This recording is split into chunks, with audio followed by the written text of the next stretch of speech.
বিদেশে যারা কাজ করতেছে তারাই কিন্তু আমাদের দেশের রত্ন, তাদের উপরেই কিন্তু বেশ করে আমরা সবচেয়ে এত আরামে এসে আছি। তাই আমার দায়িত্বকালে যে যেন পাসপোর্ট হয়ে যায় সব একেবারে ইলেকট্রনিক।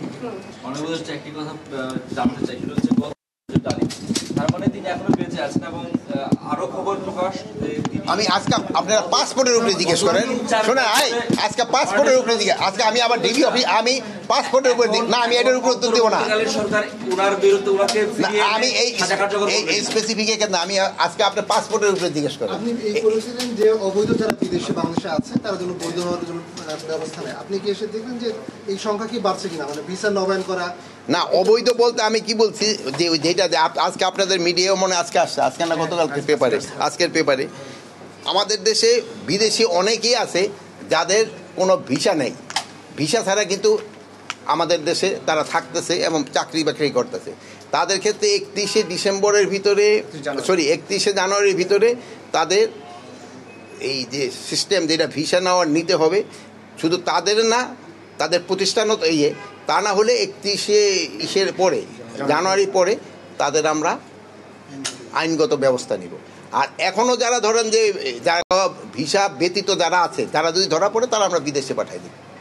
আজকে এসে কি ওই আবেদনের সংখ্যা কি বাড়তে দেখেছেন কিনা, যে মানে তারা ভিসার জন্য আবেদন করেছে, এই ধরনের কোনো আলামত দেখেছেন কিনা, আপনার কাছে মনে হচ্ছে কিনা? মানে এই ধরনের একটা আলামত হলো ভিসা নেওয়ার একটু বাড়ছে, আর 2 নাম্বার হলো তারা অনেকে দেশ ছেড়েও চলে যাচ্ছে, মানে যেহেতু তাদের শেষ হয়ে গেছে তারা চলে যাচ্ছে। আরেকটা হচ্ছে যে বিদেশে বিভিন্ন বাংলাদেশের যে এম্বাসিগুলো আছে, প্রবাসী শ্রমিকরা কাজ করে, তারা দেখা যায় যে তারা শুধু অনুরোধ করছে পাসপোর্ট দেওয়ার কবে পাবে, পাসপোর্ট না পাওয়ার কারণে তারা সমস্যার মধ্যে পড়ছে। এইটা দ্রুত দেওয়ার কোনো এইটা দ্রুত, এই যে কিছুক্ষণ আগে ডিজি মহোদয় বলছেন যে যতগুলি পাসপোর্ট আমরা এমআরপি এখান থেকে পাঠানো হয়েছে অতগুলি ডিস্ট্রিবিউশন ওই জায়গা থেকে হয় নাই, এই জন্য উনি আজকে কথা বলবেন যে ওইগুলি যেন তাড়াতাড়ি ডিস্ট্রিবিউশন হয়ে যায়।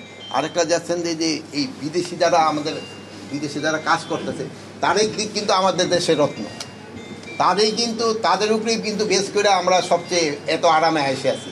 এখন তাদের যত সুযোগ সুবিধা দেওয়া যায় এটা আমরা চেষ্টা করব, যতভাবে পারা যায় তাদের সুযোগ সুবিধা দেওয়া। মাননীয় উপদেষ্টা, আপনি একটা কাজের কথা বলেন, যে কাজটা আপনি আপনার এই দায়িত্বকালীন সময়ে করতে চান, যদি একটা কাজের কথা বলেন যেটি এখনো হয়নি কিন্তু আপনি করতে চান, কোন কাজটা আপনি চান? পাসপোর্ট অধিদপ্তরের এমন আমি পাসপোর্টের অধিদপ্তরে চাই আমার দায়িত্বকালে যে যেন পাসপোর্ট হয়ে যায় সব একেবারে ইলেকট্রনিক পাসপোর্ট যেন করে যেতে পারি সবার জন্য ইলেকট্রনিক।